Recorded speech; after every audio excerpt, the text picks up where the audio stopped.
Dr. Gipp, I appreciate you coming to the Bible study with me. I've been coming here for a couple years, and I got thinking about what you told me the other night, and I really think my friends would like to hear this too, because they really love the Bible. Well, I hope so, but I'll be honest with you, from past experience, I found that they'll probably be a little less than excited from what they hear.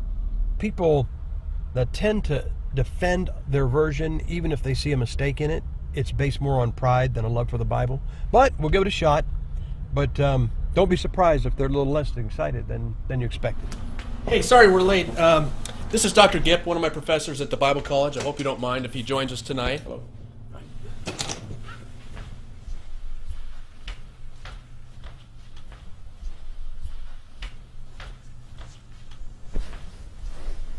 Well, hey, thanks for coming, Sam.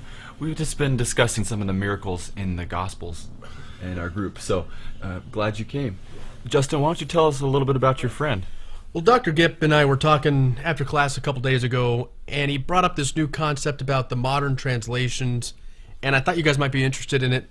And I don't know, maybe you can explain it better than I can. Well, guys, I am a King James Bible nut. Now, you probably heard about those, but let me tell you what that means. We believe that God inspired a Bible perfect in the original, which is probably what you guys subscribe to, but then we don't think he lost the power to preserve it and put it in our hands today. Now, if God preserved his Bible to this day, it's got to be in one of the versions. It can't be in 100 or 200 different versions. It's got to be in one of them, and we believe it's in the King James Bible. Well, aren't all the Bibles the same as the King James Bible, just without all the these and the thous? Well, yeah, that's what a lot of people think, that all the new versions are just the King James without the old language and the these and thous, but that's not actually true. They have a lot of problems. What version do you have? New International Version? Okay, I'll give you an example. You've got an NIV. Read Matthew chapter 17, verse 21 for me, if you would. It's not there. Well, what comes after verse 20? 22? Well, that's okay. Read Matthew chapter 18, verse 11. It's not there. What comes after verse 10? 12? So you bought a Bible from somebody that couldn't count to 25? Well, those verses are in mine. Well, what version do you have? The New English Bible. Well, actually, there's a problem with that. That is probably common to just about every version here. Turn to Luke chapter 23. And while you're turning there, let me ask you guys a question. Do you guys believe in a hill called Mount Calvary?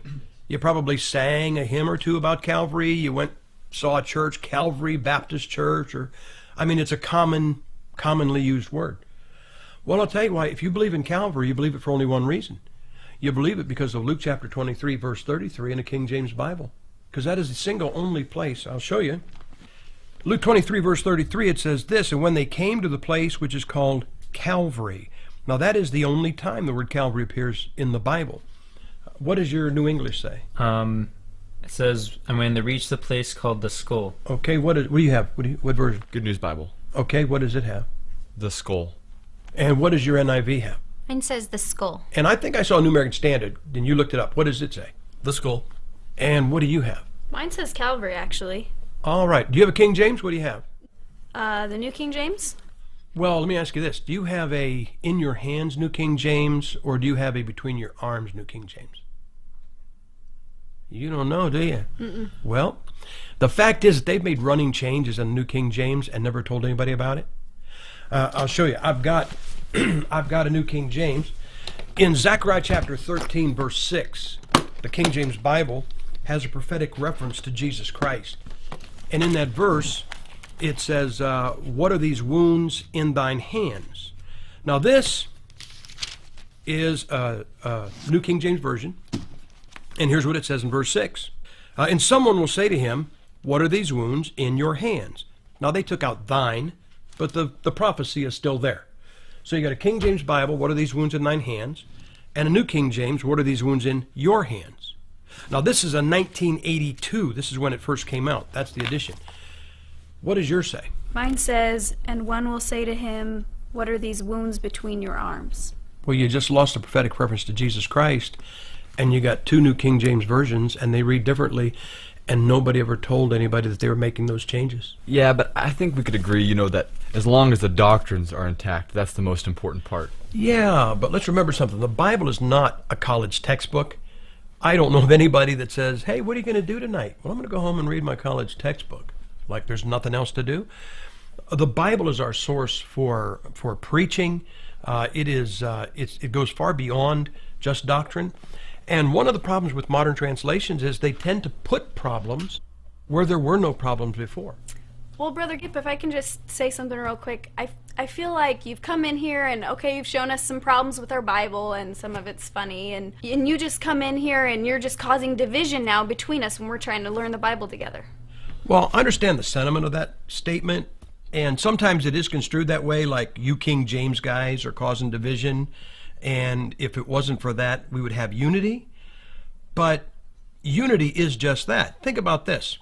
There's probably no portion of Scripture known to the world, lost or saved, better than Psalm 23 out of a King James Bible. The Lord is my shepherd, I shall not want. So even a lost world knows what that sounds like out of a King James Bible. How about we just do it? How about we just all read? We'll read from all the versions you have. We'll read Psalm 23 in unison and see how it sounds. Okay?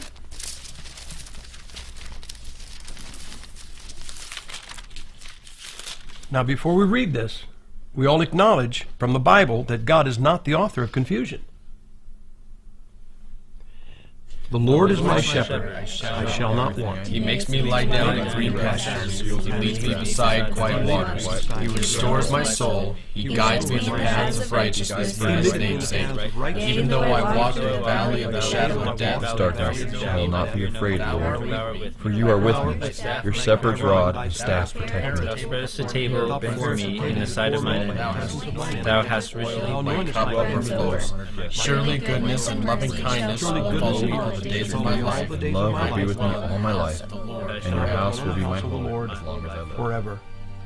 Now, what one word best describes what you just heard?